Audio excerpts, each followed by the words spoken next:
Staff Sergeant Daniel Duke Harrelson stood in the doorway of the fire-base mess hall at Benoit and looked at the photograph pinned to the intelligence board. 6 men in jungle fatigues, lean to the point of gaunt, holding weapons that looked older than some of the privates in his platoon. Australian SAS.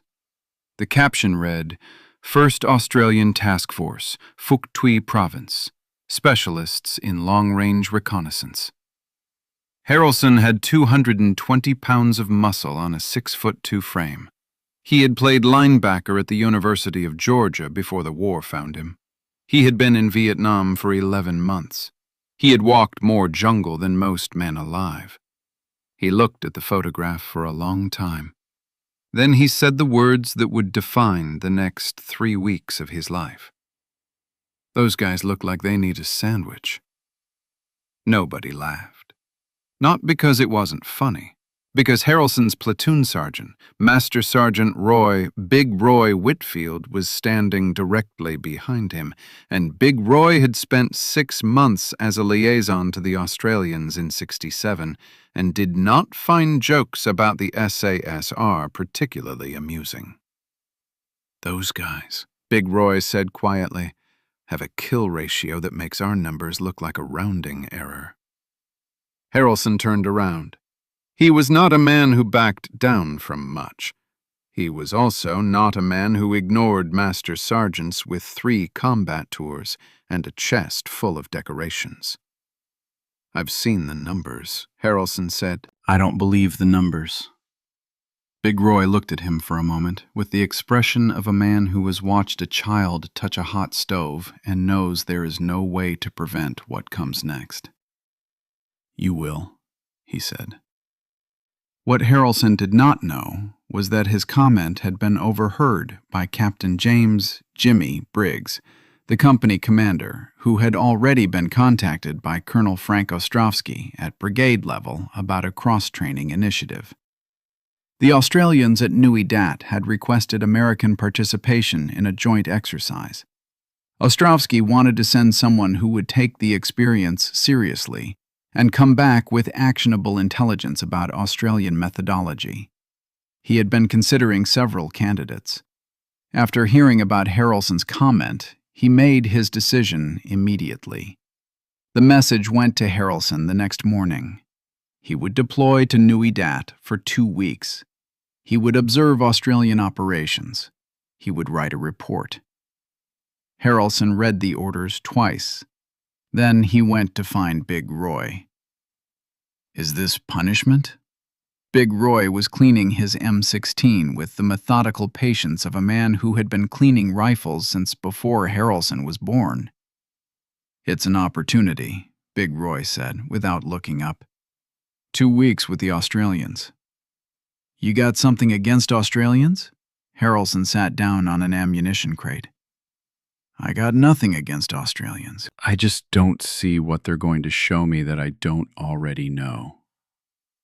Big Roy set down the rifle and looked at him directly for the first time in the conversation. "That," he said, "is precisely the problem." Harrelson flew to Nui Dat on a caribou transport that smelled like aviation fuel and old sweat. He spent the flight reading the intelligence briefing on the 1st Australian Task Force. The numbers were in there. The kill ratios, the patrol statistics, the enemy documents referring to Phuc Tuy Province in terms that suggested something approaching fear. He read the numbers 3 times. He still did not fully believe them. The airstrip at Nui Dat was red dirt and heat shimmer. A Land Rover met him. The driver was an Australian corporal named Higgins, who was approximately 5'10", 160 pounds, and looked like he had been assembled from wire and old rope. He saluted without particular enthusiasm. "Staff Sergeant Harrelson, Corporal Higgins. I'll take you to the SAS compound." Harrelson threw his pack in the back of the Land Rover and got in. He looked at Higgins. Higgins looked at the road ahead. "You been with the SAS long?" Harrelson asked. 3 years. "How many patrols?" 22. Harrelson did the math. 22 long-range reconnaissance patrols. That was more than almost anyone he knew in American special operations. He recalibrated slightly, not because of the number, because of the way Higgins said it. Without pride, without performance. Just a fact, delivered like a weather report. They drove in silence the rest of the way. The SAS compound at Nui Dat was not what Harrelson expected. He had visited Special Forces compounds in Vietnam before. They had a particular energy. Weapons on display, physical culture visible, men maintaining fitness with the evangelical commitment of people who understood that their bodies were equipment. The SAS compound was quiet, almost unnervingly quiet. Men moved between buildings without urgency. There were no weights visible. No one was doing pull-ups on the door frames. The fitness culture that Harrelson associated with elite units was completely absent. Warrant Officer First Class Peter Bluey Caldecott met him at the entrance to the main building. Caldecott was 50, or looked it. Thin arms, a slight forward hunch. He moved like a man who had been sitting too long and had never quite straightened out. "Staff Sergeant Harrelson, welcome to Nui Dat." "Warrant Officer Caldecott, good to be here." Caldecott looked him up and down, not with hostility, with the evaluative curiosity of a man assessing a new piece of equipment he has never encountered before. "You're a large fellow," Caldecott said. It was not a compliment. It was not an insult.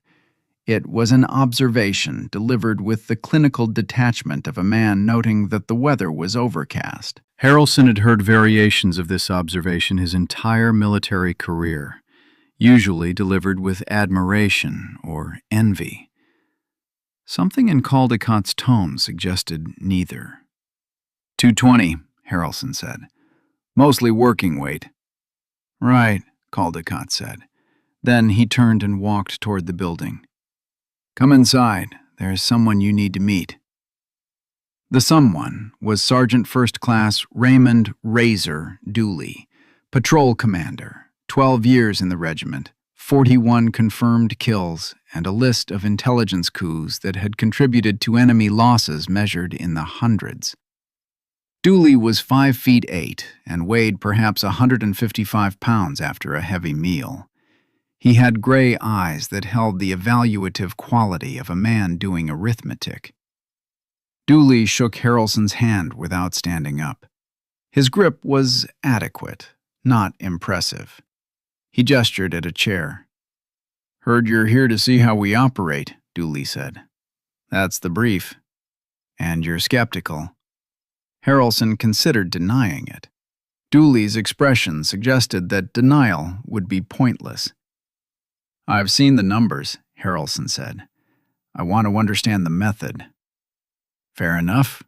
Dooley leaned back. "You'll deploy with us on Thursday. 6-day patrol into the long high hills.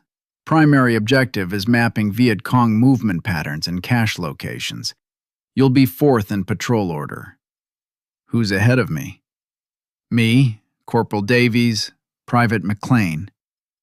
Harrelson looked at Dooley, at Davies, who was sitting in the corner reading a paperback novel, at McLean, who appeared to be sleeping.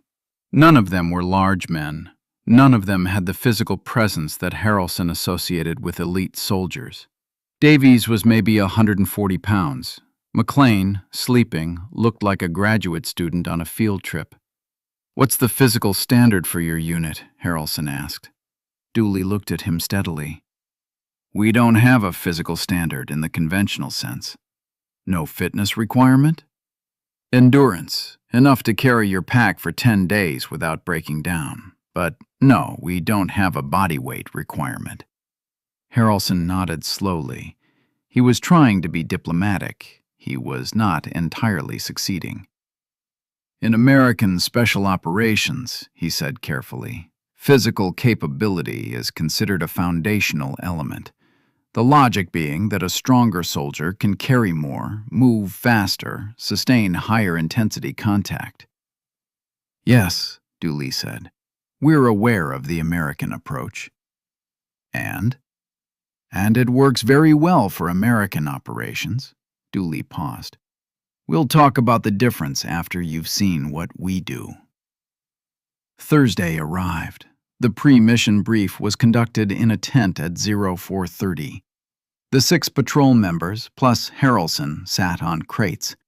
A map was pinned to a board. Dooley talked for 20 minutes about the area of operations, the enemy situation, the patrol route, the extraction point. Harrelson listened. The intelligence was detailed. Dooley knew this area with the intimacy of a man who had walked it many times. The route selections were thoughtful. The contingency planning was solid. Then Dooley looked at Harrelson. Questions about the mission, Staff Sergeant? 1. What's your expected pace? Approximately 2 kilometers per day. Harrelson looked at him. 2. Sometimes less, if the terrain requires it. Harrelson had been running 5-kilometer patrols in less than an hour. He had covered 12 kilometers in a single day through jungle terrain considered impassable by standard infantry. 2 kilometers per day was less than a leisurely walk in a park. That seems, he said carefully, conservative. Dooley's expression did not change. We'll discuss it when we're out there. They moved out at 0500. The first thing Harrelson noticed was the silence. Not the ambient silence of the jungle, which was never actually silent, but the operational silence of the patrol. 6 men moving through jungle undergrowth, and the noise they produced was functionally indistinguishable from the jungle itself.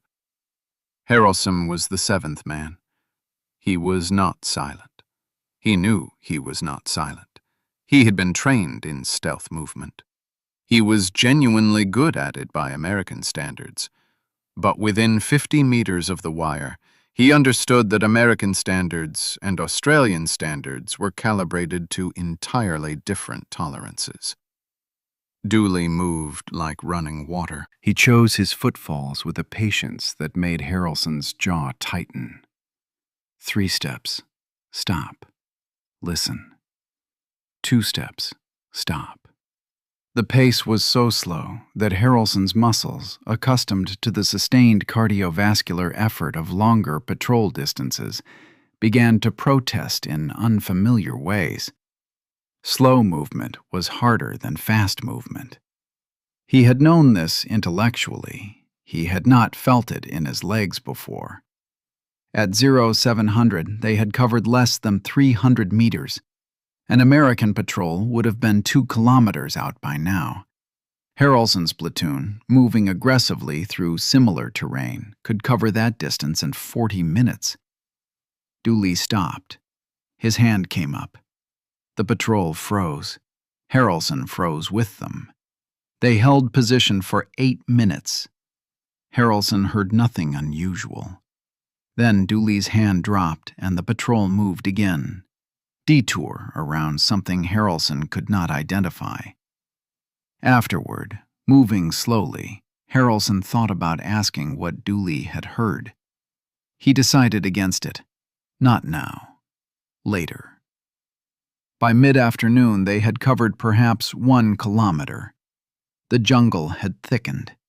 Harrelson's pack sat differently now. The weight redistribution of hours rather than the fresh load of the morning. He was not tired, not in any meaningful sense. His fitness gave him reserves that the other men in the patrol almost certainly did not possess. He watched Davies ahead of him in the order. Davies was a small man, economical in his movement, patient to a degree that seemed almost pathological. Davies never shifted his weight unnecessarily, never adjusted his pack with the habitual fidgeting that most soldiers unconsciously performed. He was as still during halts as the trees around him. Harrelson was still too, But his stillness was the stillness of restraint. He was actively holding himself in place. Davy's stillness was something different. It was the stillness of a man who had learned that movement was a choice, not a reflex. That evening they made camp in a position duly selected after 10 minutes of silent evaluation. No clearing, no cut vegetation. They occupied space that was already there, arranging themselves within existing cover with minimal disturbance to their surroundings. Cold rations, no fire. Harrelson ate a can of something that might have been beef stew and watched the jungle darken around them. Dooley sat beside him after the camp was settled. He did not announce his presence, he simply materialized. "You're doing well," he said. His voice was barely above a breath. "I've been on patrols before." "Not like this." Harrelson considered this. "No," he said, "not like this. The pace bothers you." "The pace is different from what I'm used to." Dooley was quiet for a moment.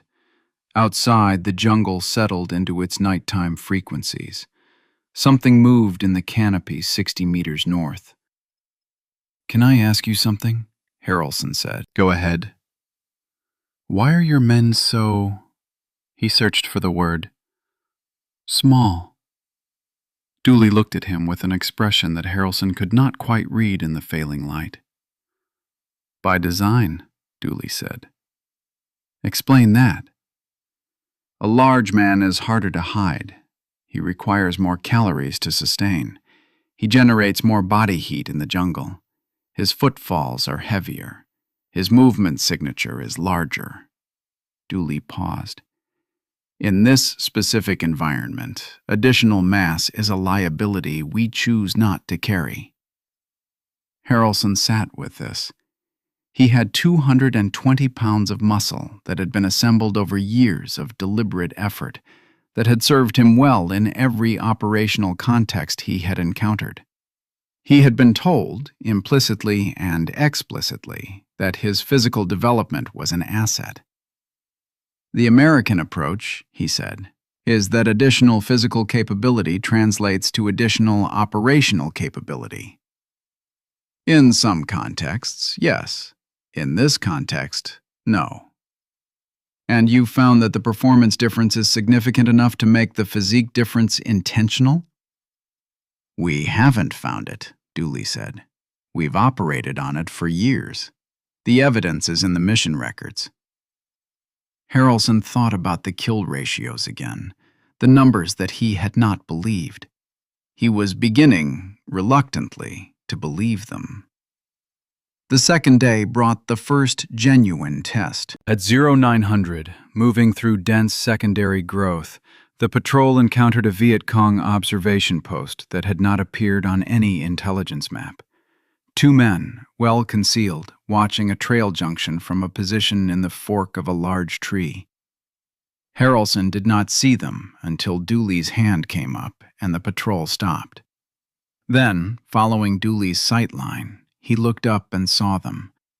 Two figures, black pajamas, weapons resting across their knees. They had not seen the patrol.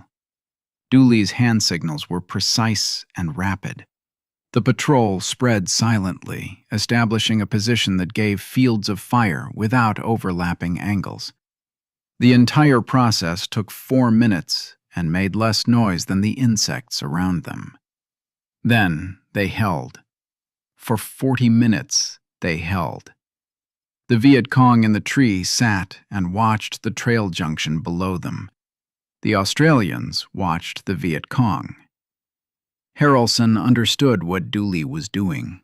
They were not the target. They were the intelligence.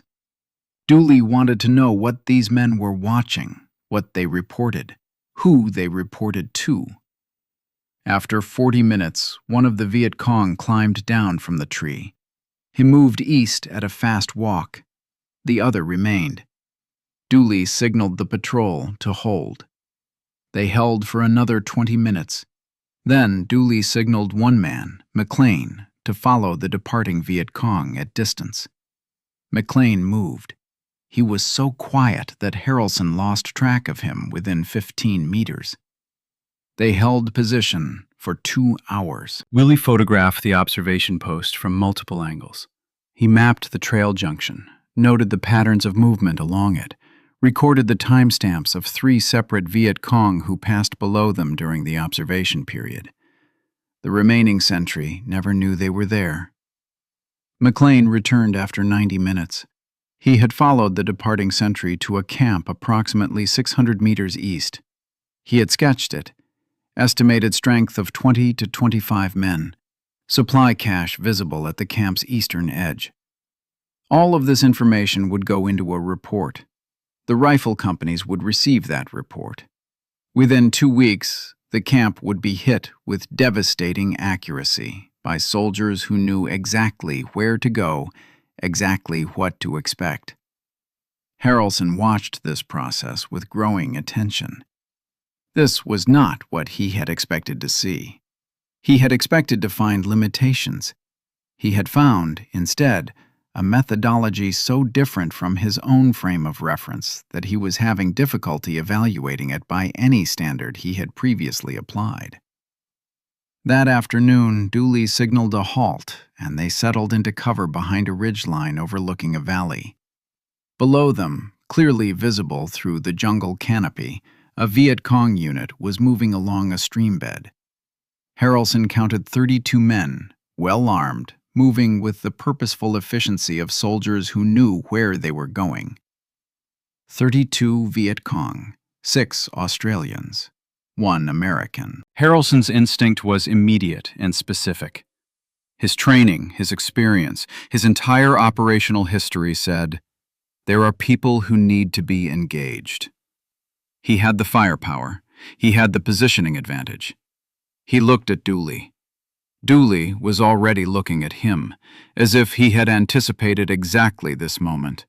His expression carried a specific quality that Harrelson would later describe in his report as calm certainty.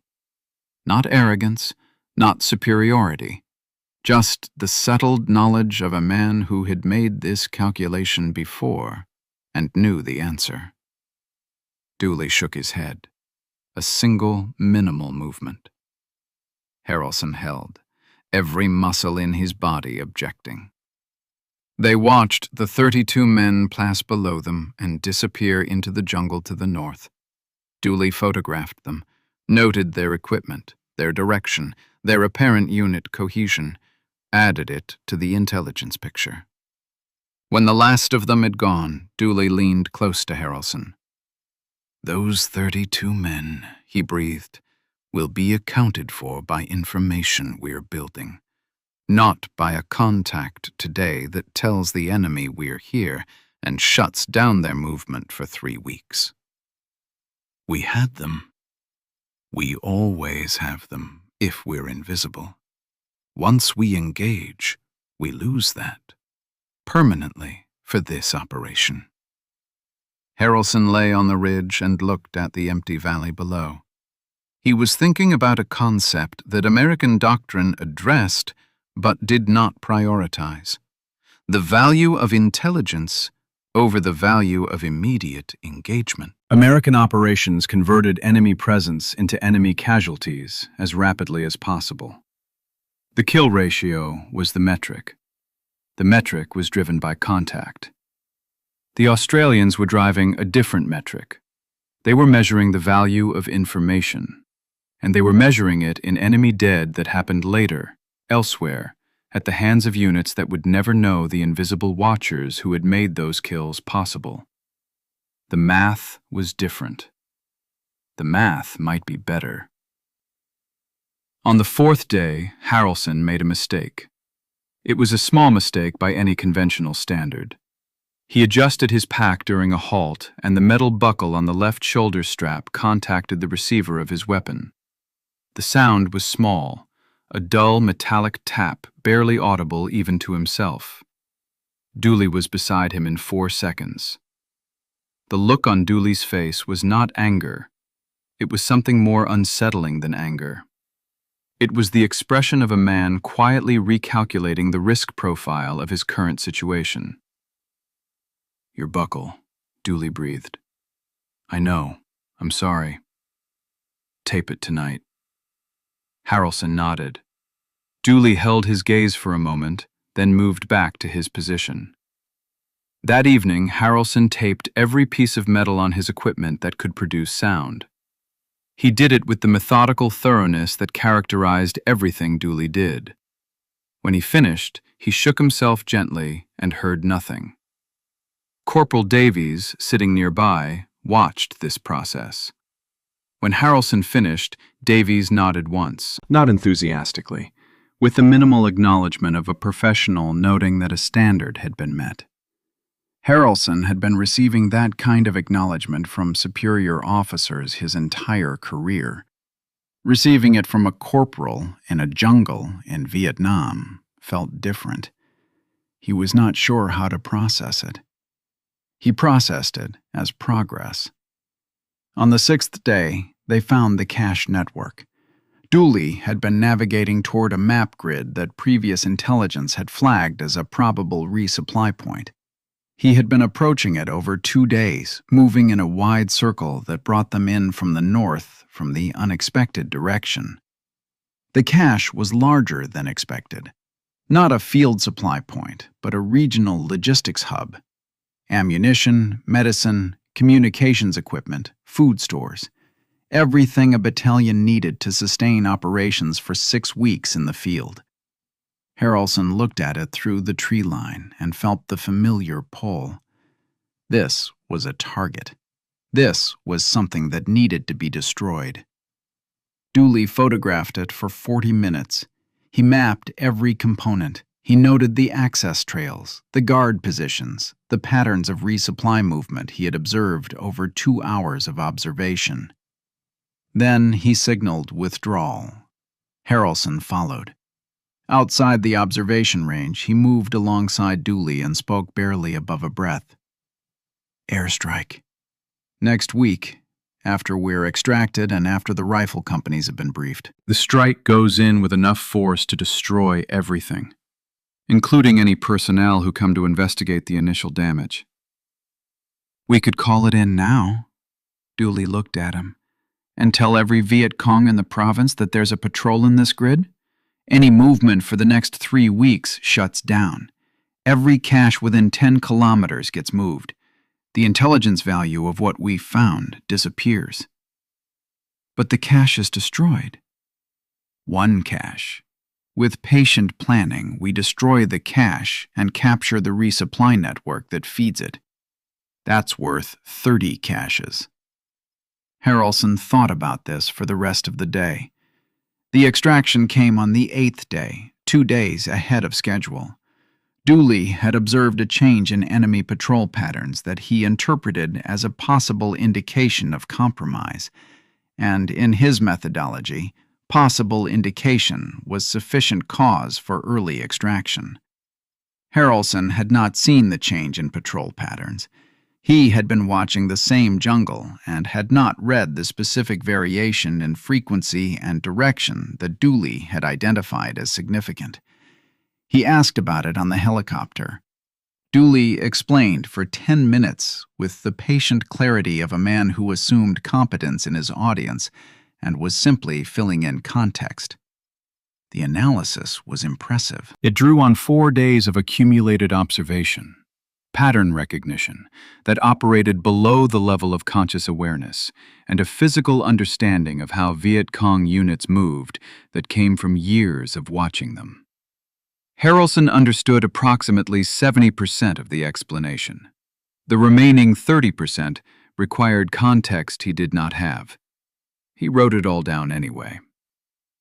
Back at Nui Dat, Harrelson stood in the briefing room and faced Warrant Officer Caldecott and 2 other senior Australian officers. He had lost 9 pounds. He smelled like jungle mud and something else he could not identify. His uniform would not fully recover from what had been done to it. Caldecott looked at him with the same evaluative quality he had brought to their first meeting. "Well, Staff Sergeant." Harrelson chose his words. He was a man who chose words carefully when they mattered. "I arrived here with a set of assumptions," he said. "I assumed that physical capability was the primary determinant of operational effectiveness in special operations. I assumed that the Australian approach was conservative in ways that limited offensive potential. I assumed that your kill ratios were partially inflated." He paused. "I was wrong about all three." Caldecott did not smile. He acknowledged the statement with the minimal movement of a man who had been right for a long time and did not find validation particularly interesting. "The physical capability question," Harrelson continued, "is what I spent the most time thinking about. I went in with the belief that my physical development was an asset. I came out understanding that it was neutral at best in this specific environment, and a liability in several specific ways. Mass and jungle reconnaissance is noise, its heat signature, its caloric demand, its visibility." "Yes," Caldecott said, "that is not a universal truth. In a direct action environment, in a high-intensity contact situation, physical capability matters enormously. What your methodology has done is optimize for a specific operational profile in which those situations are deliberately avoided." "Deliberately avoided," Caldecott repeated.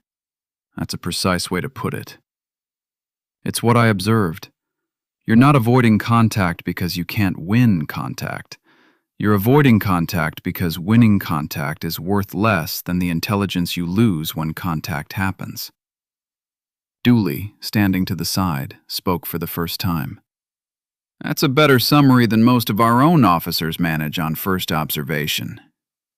Harrelson looked at him. "I still think you need to hit the gym." The room was quiet for a moment.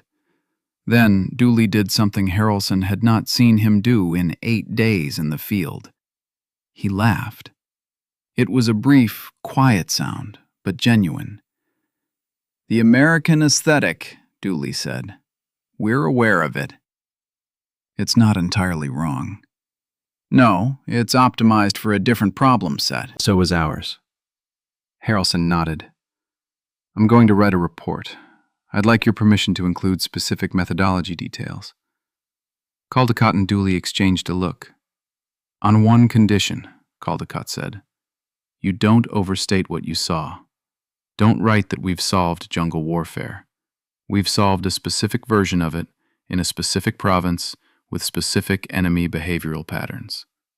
American units that try to adopt our tactics without understanding our philosophy are going to have a bad time." "Agreed." "And," Dooley said, "send us someone else. Someone who can explain the American approach from the inside. We need to understand it as well as you now understand ours." Harrelson stood up. "I'll send Big Roy, Master Sergeant Whitfield. He'll be the most useful person I know for this." "Big Roy," Caldecott repeated. "He's bigger than me." Caldecott's expression did not change, but something behind his eyes suggested that he found the universe's sense of irony at least mildly interesting. The report Harrelson wrote was 42 pages. He titled it Australian SASR Methodology: Observations on Intelligence-Centric Patrol Doctrine in the Phuc Tuy Operational Environment. He sent copies to his brigade commander, to MACV, to Special Operations Command, and to the Army Research Office, which had been compiling comparative data on Allied effectiveness. The report's central finding was uncomfortable for American doctrine. Not because it said American methods were wrong, but because it said they were wrong for a specific type of mission that American units were sometimes tasked to perform. In the section on physical standards, Harrelson wrote with careful precision, "The SASR physical optimization model is inverse to American special operations norms. Where American units develop maximum physical capability on the assumption that greater capability creates operational advantage, Australian SASR selects and trains for a physical profile that minimizes the operational signature cost of human presence in denied areas. This is not a lesser standard. It is a different standard, optimized for a different problem. He also wrote, I arrived at Nui Dat prepared to find limitations in Australian methodology that would explain performance discrepancies between their reported results and those of comparable American units. I did not find limitations. I found a coherent system that achieves its objectives with a consistency that American reconnaissance doctrine does not currently match in this specific environment. The report was classified secret. It remained classified for 18 years. The impact was not immediate. American doctrine did not pivot. American units did not begin training for the lean, slow, invisible patrol profile that Dooley and his men had perfected. The culture was too committed. The aesthetic was too embedded. The physical culture of American special operations was part of its identity in ways that no 42-page report was going to redirect. But the ideas moved. Slowly, through the professional military education system, through after-action reports, through the informal networks of officers who had been to Vietnam and compared notes. The emphasis on intelligence gathering over direct action found its way into doctrine. The concept of operational signature, the idea that a unit's physical and acoustic presence in an area had measurable operational costs, entered the vocabulary of special operations planning. Harrelson spent the rest of his Vietnam tour as an aggressive and effective combat soldier. He maintained his physical culture. He continued to hit the gym with the evangelical commitment of a man who believed in the gospel of physical development. His platoon respected him. His senior NCOs trusted him. He was, by every conventional metric, excellent at his job. But he also thought differently now. He thought about operational signature in ways he had not before. He thought about when contact was worth its cost, and when observation was worth more than action. He thought about the specific profile of the specific mission, and what it actually required, rather than what his instincts and training and physique wanted to deliver. That was Dooley's gift to him. Not a better way to be a soldier, a more precise understanding of what kind of soldier a specific moment required. In 1971, back in the United States, Harrelson was teaching a course on small unit tactics at Fort Bragg. A young sergeant raised his hand during a session on patrol methodology. Sergeant Harrelson, what's the most important physical attribute for a reconnaissance patrol? Harrelson considered the question. He had 215 pounds of muscle on a frame that had been in 3 more combat zones since Vietnam. He had a chest full of citations that attested to his effectiveness as a soldier. He had spent every morning of the past 5 years in a gym that would have looked like alien technology to the men he had patrolled with at Nui Dat. Patience, he said. The class waited for him to expand. He did not expand immediately. Physical capability matters, he continued. Your fitness is your equipment, and you maintain your equipment. But a man with perfect fitness and insufficient patience is loud, and loud gets people killed. The class wrote this down.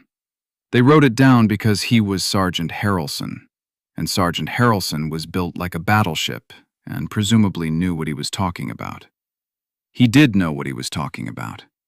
He had learned it in a drainage ditch in Phuc Tuy province while lying next to a 155-pound Australian who could have taught a master class in silence. He had also, subsequently, watched that Australian struggle to open a jar of pickles at a liaison dinner and had not said anything, because some things were better left unspoken between professionals.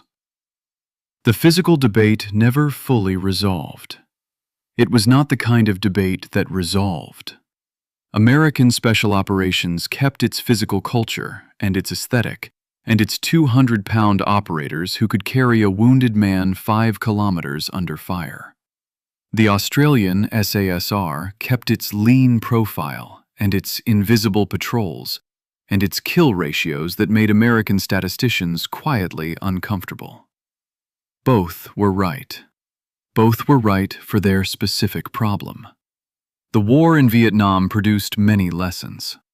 Most of them were learned too late to change the outcome. The tactical lessons, the ones about patience and stealth, and the value of information over immediate action, outlived the strategic failures that surrounded them. Dooley ran 47 patrols before rotating out in 1968. He returned to Australia and went back to civilian life without writing a memoir or seeking recognition, or doing anything that would have indicated awareness that he had helped develop techniques now taught in special operations schools worldwide. Harrelson tried to contact him in 1982, when researchers were compiling an oral history of Vietnam-era special operations. Dooley declined to be interviewed. Harrelson was not surprised. It was, he had come to understand, entirely consistent with the methodology. Do the work. Leave no signature. Let the results speak. The results were still speaking. The photograph Harrelson kept was not the one from the intelligence board, the one that had triggered his original comment about sandwiches. It was a photograph taken at Nui Dat after the extraction, on the tarmac beside the helicopter that had brought them out. 6 Australians and 1 American. Dooley in the center, compact and expressionless. The others around him, all of them looking like men who had just completed a Tuesday rather than 8 days in enemy territory.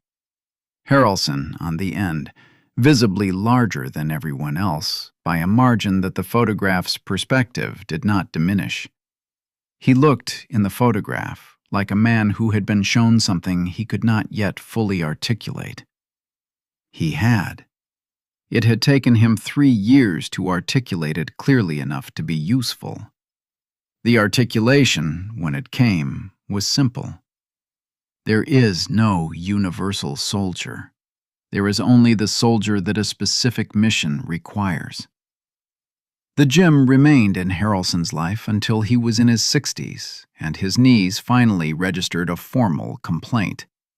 He never stopped believing in physical capability as a foundation.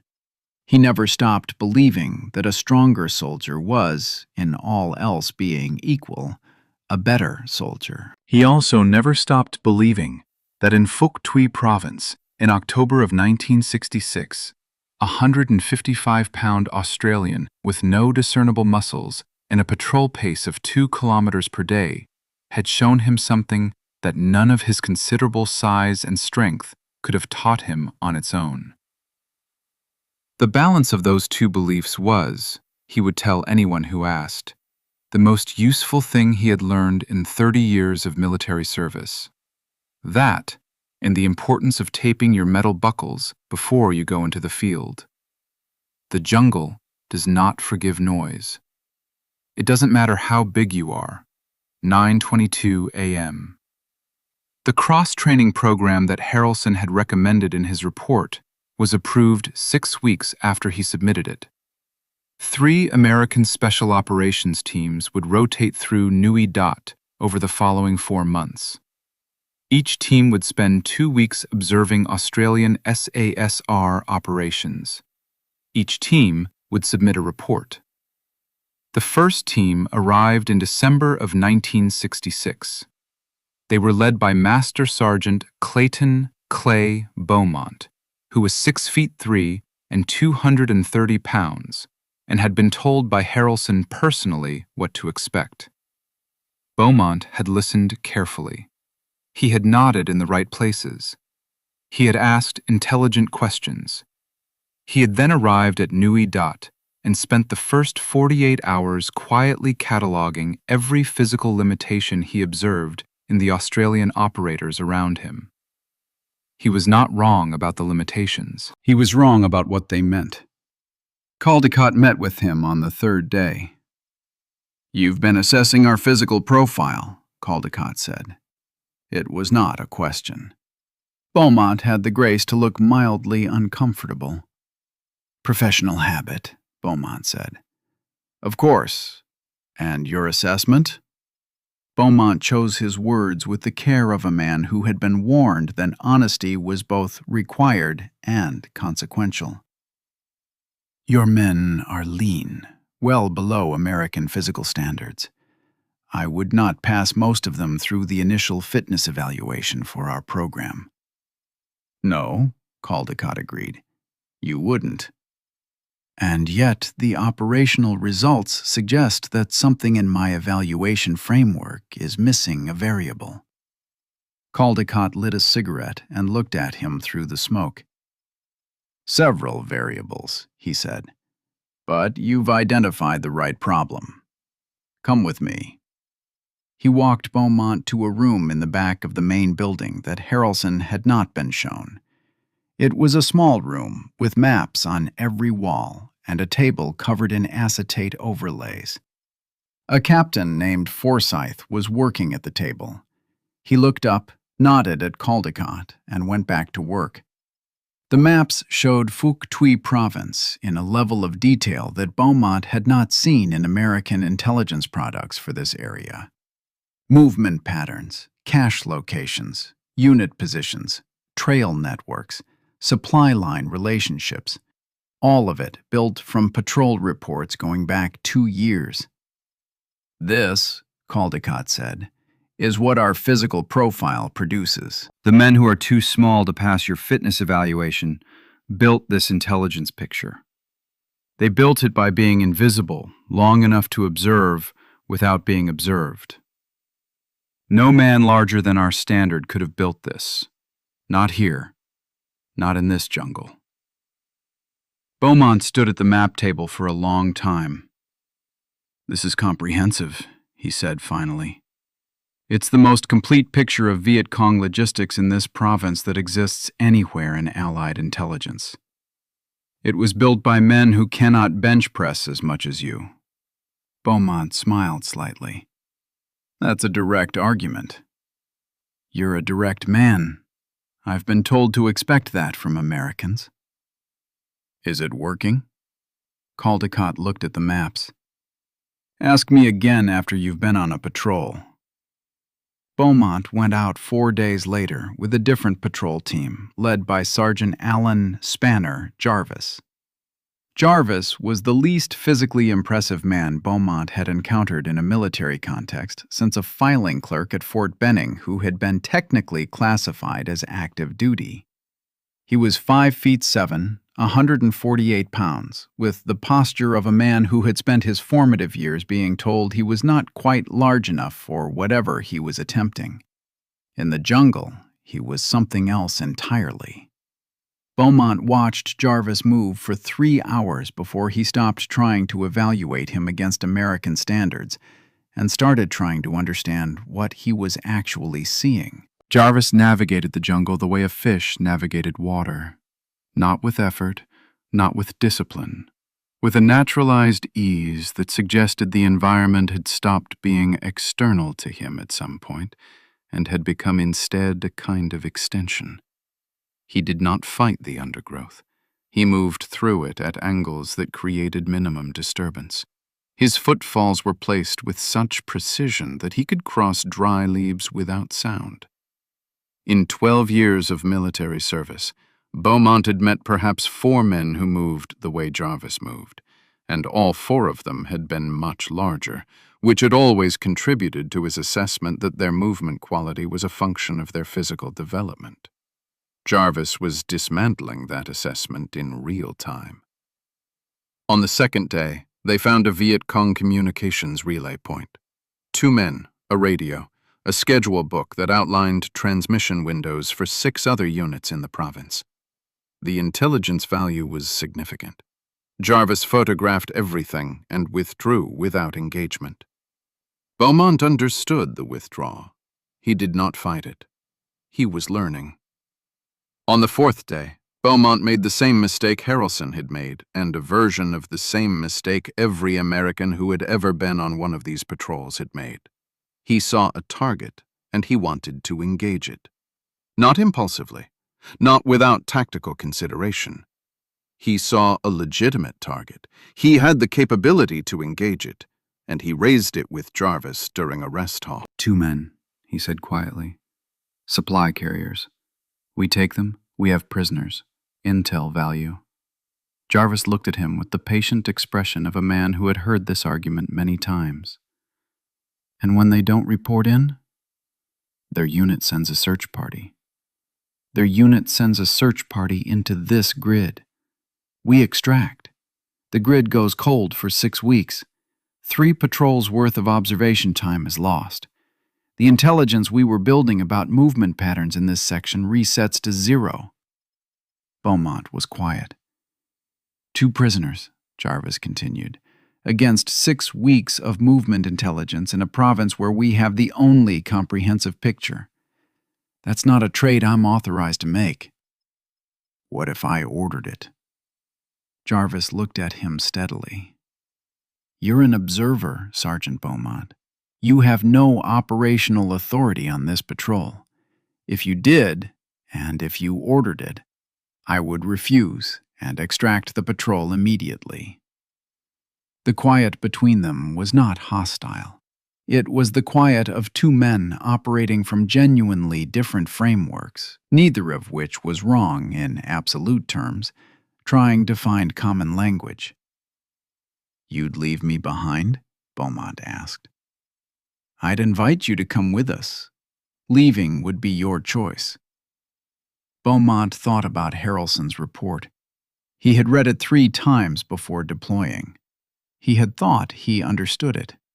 He was now understanding that reading about a framework and operating within it were separated by a distance that no amount of reading could fully close. Explain the calculus to me again, he said. From the beginning. Jarvis explained it. 30 minutes, still voice, the patrol holding position around them.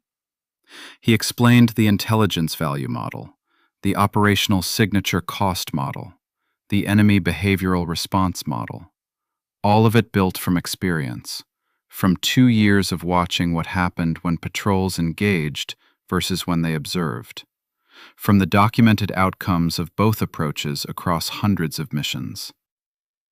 Beaumont listened. He asked questions. Good questions, Jarvis noted later in his patrol debrief. The kind of questions that indicated genuine engagement with the material rather than resistance to it. When Jarvis finished, Beaumont was quiet for a moment. My entire career, he said, I have been evaluated on my ability to find the enemy and close with and destroy him. That is the mission statement. Find, fix, finish. Yes. What you're describing is find, observe, report, and let someone else finish. What we're describing, Jarvis said, is find, understand, enable, and then finish more efficiently than direct action would have allowed. The finishing still happens. It happens with better information, at better timing, with better outcomes. Beaumont looked at the jungle around them, at the 2 supply carriers who had moved on, carrying their loads toward a destination that was now documented on Jarvis's map. Those 2 men, he said. Where are they going? Cache point approximately 4 kilometers northeast. We identified it 12 days ago. It's the 3rd delivery this week, which means the cache is being actively loaded. When it reaches capacity, the rifle companies will hit it with everything available. When does it reach capacity? 4 more deliveries, probably 5 days. And you know this because you've been watching it. We've been watching it for 3 weeks. We know the delivery schedule, the guard rotation, the access trail configuration, and the approximate capacity of the cache structure. When the rifle companies go in, they will not be searching. They will be executing. Beaumont was quiet for a long time. Then he said, I owe Harrelson an apology. What did you tell him? I told him he had been converted by proximity, that spending time with a unit makes you see their strengths without seeing their limitations. And now? Now, I think he described what he saw accurately, and I was the one with the limitation. Jarvis nodded once, the minimal acknowledgement that seemed to be the Australian Special Operations standard for significant concessions. They moved out. The patrol continued. Beaumont's report was 38 pages. It covered much of the same ground as Harrelson's, but from a different angle. The angle of a man who had arrived more skeptical and departed more converted. The combination of the two reports, circulated together through Special Operations Command, had an impact that neither alone would have produced. The operational signature concept entered the planning vocabulary. The intelligence first methodology was studied. Cross-training continued. But the gym stayed. That was never going to change. American Special Operations culture was built around the physical standard in ways that went beyond operational logic. It was identity. It was selection. It was the visible marker that distinguished the unit from conventional forces. You could not argue a culture out of its identity with a patrol report, no matter how well documented. What you could do was add a layer. Alongside the physical culture, alongside the direct action capability, alongside the find, fix, finish doctrine, a complementary understanding developed. The understanding that in specific environments and specific mission profiles, the most effective operator was not necessarily the largest one, and the most effective action was not necessarily the most immediate one. That understanding was the Australian contribution. It did not replace American methodology.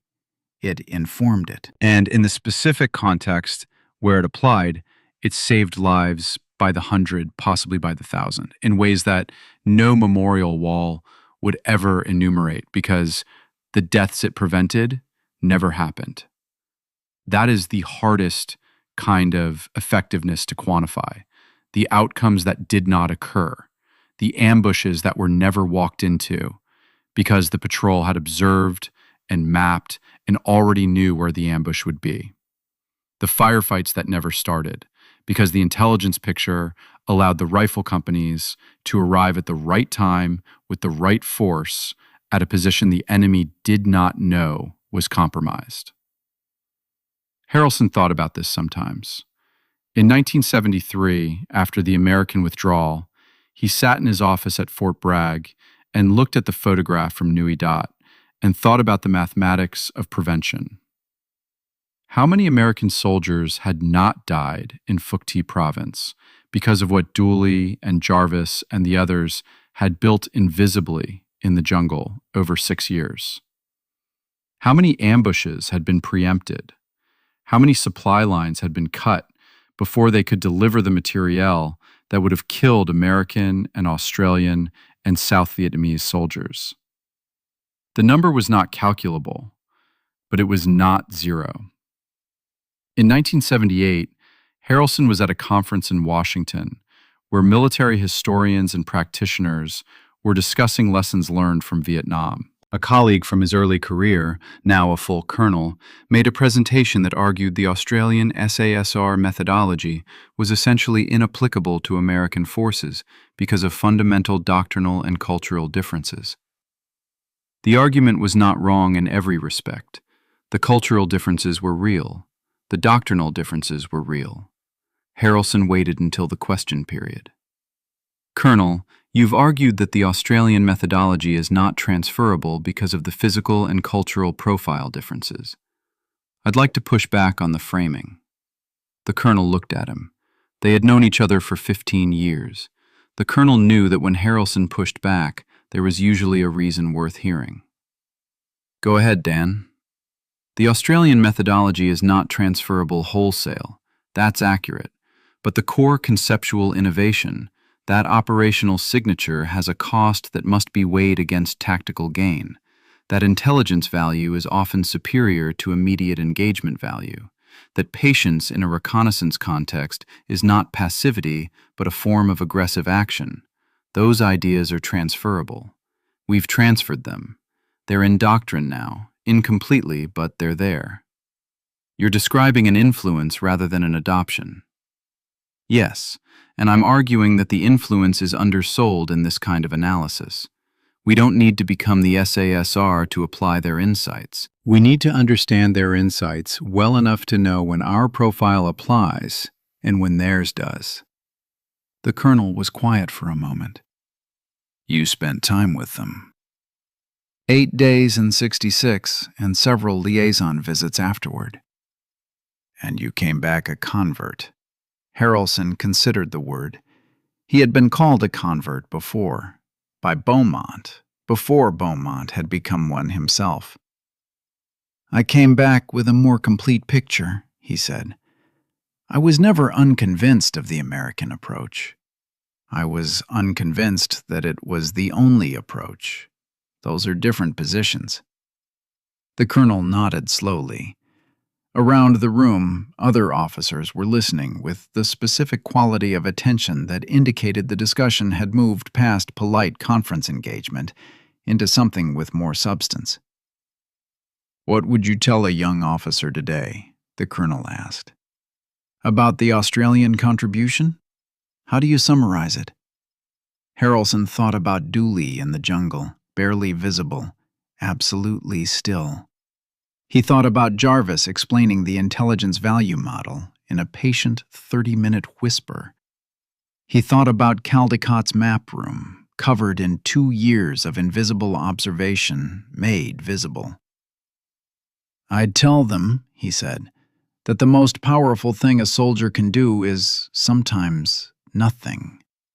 Not passivity, not hesitation, but the deliberate, disciplined choice to observe rather than act, to build knowledge rather than expend force, to be so invisible that the enemy's behavior remains natural and therefore readable. He paused. And then I'd tell them to hit the gym anyway. Because when the observation is done and the intelligence is complete and the rifle companies go in, you want to be the person going through the door. The room laughed, not dismissively, with the recognition of people who understood that both things were true simultaneously, and that holding them in tension was the actual professional challenge. Harrelson sat down. The colonel made a note on his legal pad that Harrelson never saw. The note read, "Get Harrelson to write this up for the journal." Harrelson did write it up. The article was published in 1979 in the Army War College Journal under the title Physical Capability and Operational Signature, a framework for reconciling American and Australian Special Operations Doctrine in low-intensity conflict environments. It was not widely read at the time. 30 years later, it was assigned reading at every major special operations school in the English-speaking world. Dooley was tracked down by a military historian in 1984. The historian had been compiling oral histories of Vietnam-era special operations and had worked through every available contact to find surviving members of the patrol that had hosted Harrelson in '66. Dooley was living in Queensland. He was 50 years old, working in land management, and declined to be interviewed by mail, by telephone, and in person when the historian made the trip north. At the door of his house, the historian made one last attempt. "Sergeant Dooley, the methodology your unit developed is being taught in special operations schools worldwide. Your specific patrol, the one in October '66 with the American Observer, is cited in doctrine documents. You're part of military history, whether you participate in documenting it or not."